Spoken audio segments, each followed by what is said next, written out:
Hello, everyone. It's Mrs. Fontre here. And today we're going to be talking about one of my favorite times in all of art history, and that is the Renaissance. Can you say Renaissance? Renaissance. It's really kind of a fun word to say. So let's jump right in and talk about how it fits into the rest of art history. All right. Renaissance was around 1400 or 1400 to 1600 CE, or people call it AD sometimes too. So that's like our common era. This is kind of close to where we are today. And Renaissance actually means rebirth or renewal, or kind of like bringing something back to life. And before the Renaissance, Europe fell into this time known as the Middle Ages or the Dark Ages. And the Renaissance was about rediscovering the old ways that the Greeks and Romans used to do things, all right? So they started to value education more, and science and art, which is why we're talking about it. Literature and writing and music and people, they started to kind of bring back some old values from the ancient times. And some very famous artists during these times, and we'll talk a little bit more about them, are Donatello, Leonardo da Vinci, Michelangelo, and Raphael. Okay, maybe those names sound a little familiar, and we'll talk about why in just a minute. But if you think, whoa, wait a second, like what all happened in between there? Because we talked about cave art earlier this year. We talked about ancient Mesopotamian art, and usually we talk about ancient Egyptian art as well. We kind of do those every other year, but what happened in between? So let me show you with art and how things kind of changed, all right? So if you look back at sculptures from ancient Egyptian times, they were pretty like new, and like there was a new thing to do. So the people didn't look quite as realistic, and they had their arms kind of close to the body so they wouldn't get broken off. But as time went on with the Greeks and the Romans, they learned how to get pretty good at making these sculptures look like actual people. You can see from the timeline of how the statues changed, they look more and more realistic, right? All the way up to the Romans with that really realistic looking robe that she has on with all those frillies and those blowing in the wind. Looks really realistic, right? But then after the Romans came these Middle Ages or the Dark Ages. And you can see on the left, there is a sculpture from the Roman times that's very detailed, very realistic. You can see like the fabric, it looks like a real person almost, right? But in the Middle Ages or the Dark Ages, art wasn't really as important anymore. They wanted art for one main reason, and that was to kind of tell the story of Christianity or religion, because that's what was really important about at that time. So it didn't really matter if the art was as realistic as it used to be, as long as it told the story they wanted, okay? So that's why art changed, because they valued or thought things were more important, which happens sometimes in history, right? And so this is where the Renaissance comes back into play, where we bring these old ideas back, these old styles, these old things that are important, and here we are, all right? So, like I mentioned a little bit earlier, there are four very famous artists from this time, Donatello, Leonardo da Vinci, Raphael, and Michelangelo, and you might know them from the Teenage Mutant Ninja Turtles.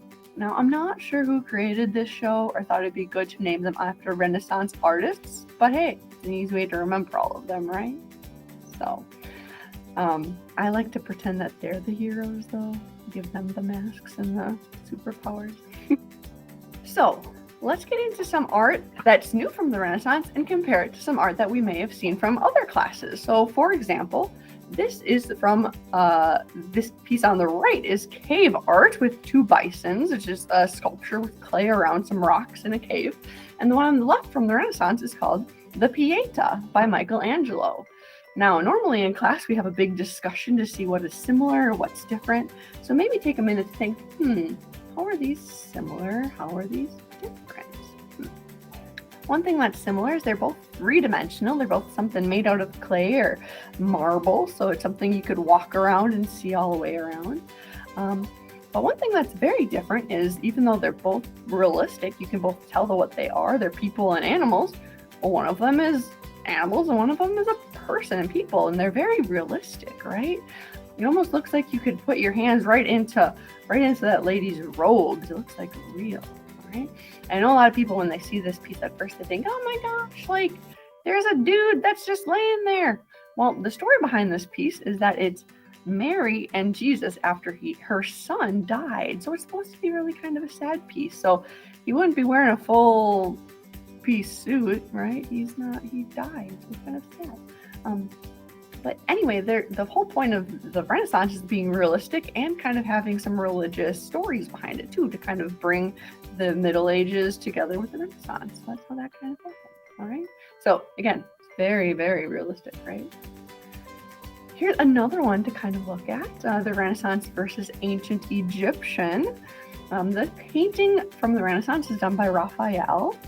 And the one on the right, we don't know the artist because it's so old, but maybe you can see that they are both people, right? They're both people that are painted, but the one from the Renaissance by Raphael is very realistic, right?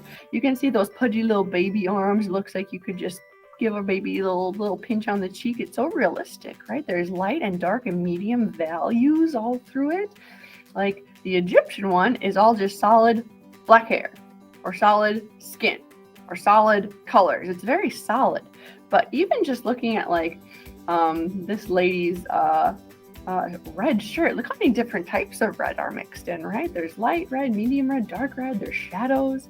There's so many colors in that, right? So it looks a little bit more realistic. Okay? All right, on to one more to show you. We'll be talking about some more Impressionist artists in the future here, but one of them we like talking about is Claude Monet, and you can see his painting on the right with lots of bright colors and kind of a sunset, a little fuzzy looking. And the one on the left is a painting by Leonardo da Vinci, right? You can see, again, I think the big theme here is it's very realistic, right? You can see the people, there's an angel, there's a garden, there's some landscape in the way back. It looks pretty realistic. Monet has really bright colors. And do they have as bright of colors from the Renaissance? Not as bright as Monet. And his artwork was made a couple hundred years later, so they had better paints then. So the colors are much brighter for Impressionist and Monet's kind of art. All right. So from here, I'm going to stop sharing my screen and I'm going to get out of here for just a second, but I'm going to be getting into what your grades project is, because it might be based on one of the artists we learned about and maybe some other common thing from Renaissance. So stay tuned and find out. All right, second grade, your project is going to be based off of one of Michelangelo's most famous pieces of work, and that is the Sistine Chapel. Now, the Sistine Chapel is a giant building that he painted every part of it, including the ceiling. So, to give you a little bit more background on that, and maybe some of the facts that went into doing that, 600 years ago, I want to try to show you another video. If it doesn't work or the audio is bad or you just can't hear it, I'm going to put a link to this video in this comment of this video as well, so you're able to get to it and find some background out about the Sistine Chapel. But let me try sharing this video with you right now, okay? And if it doesn't work, you can kind of skip ahead to where I'm back talking to you, okay? So let's try watching this together, and hopefully it works. Yeah, cross your fingers here. On May 10th, 1508, work begins, and man, what job Michelangelo has in store. Let me just shortlist some of the crazy issues he will have to face. Man, that's really high. 1. He has to remove all the old plaster within the chapel, which was going to be a huge mess. 2. The chapel was not going to close while Michelangelo was painting, so normal scaffolding covering the chapel floor wasn't going to work. 3, it's Rome, and it can easily get to 90 degrees in the summer, and that's just standing outside on the ground. 4, Michelangelo was painting in fresco style, which he had very little experience with, and is one of the most difficult forms of painting ever. 5, the height within the chapel was crazy. The ceiling was over 60 feet above the ground. That's over 6 stories tall.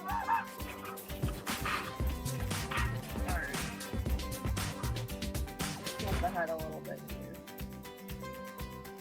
Some sort of scaffold or platform. Michelangelo hires the top dog scaffold builder in Rome, and he decides to hang the scaffold from massive ropes. This did not fly with Michelangelo, who immediately tosses out the idea. Michelangelo then decides to drill holes on either side of the chapel walls. Then he takes planks and inserts them into the wall, which then allows the scaffold builder a base to start from. Michelangelo's idea was to create two arches with steps that contoured and curved with the ceiling. This design was ingenious and left the floor of the chapel clear for the Pope. However, they knew debris and dust would be an issue, so they hung a massive fabric under the platform. This solved another issue, which was blocking the dizzying 60-foot drop from the scaffold. Probably most important to Michelangelo, this prevented anyone from seeing the work until it was completed.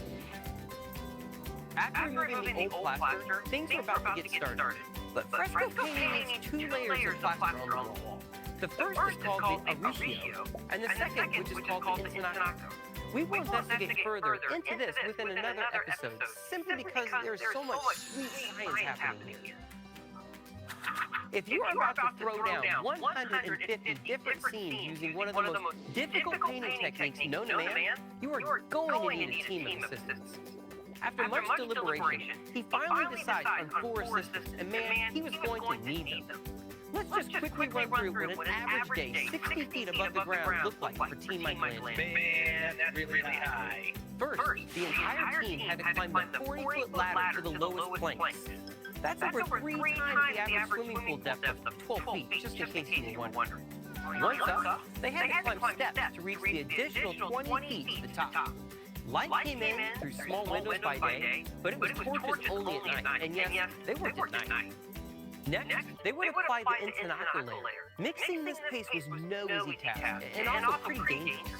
Keep in mind, one of the primary ingredients was quicklime. Know what else they used quicklime for?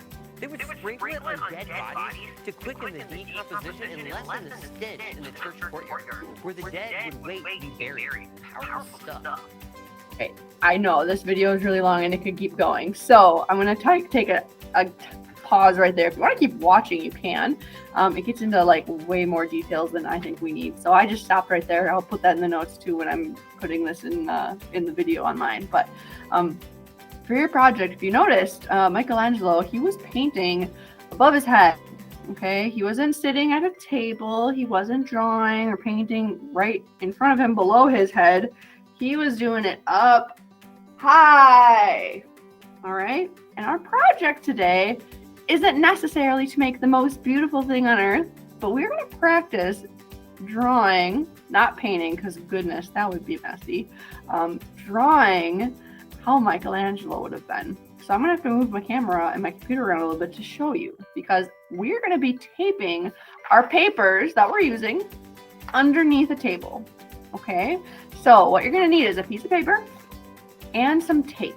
Okay, you only need like 2 pieces. So once you have 2 pieces of tape, stick them to the very edge of your paper.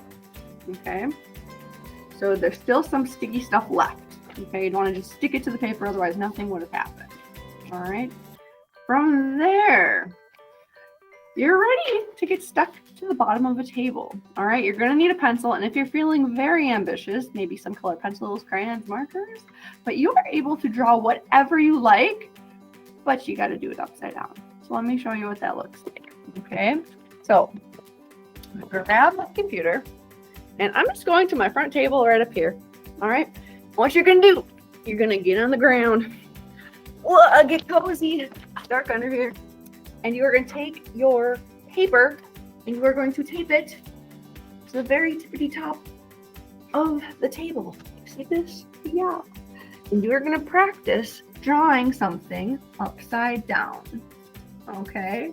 Might be a little bit of a stretch for us because we're not all tall and we're not all, we've never done this before. It's okay. You're not going to be perfect at this, but it's kind of fun to experiment what it'd be like to go above your head and do what Michelangelo did. All right, so before I forget, take that off before someone in 2nd grade finds that. So I know it's gonna be tricky, it's gonna be kind of challenging, but it's supposed to be kind of fun too, and see how it's gonna be like. So when you're all finished with these drawings, could you take a photo of what you drew and send it to me? Or even better, if you wanted to take a video of you drawing upside down, that would be sweet. Okay? And just to put it into perspective, your drawing that you're working on right now, maybe you spend a couple of minutes on it.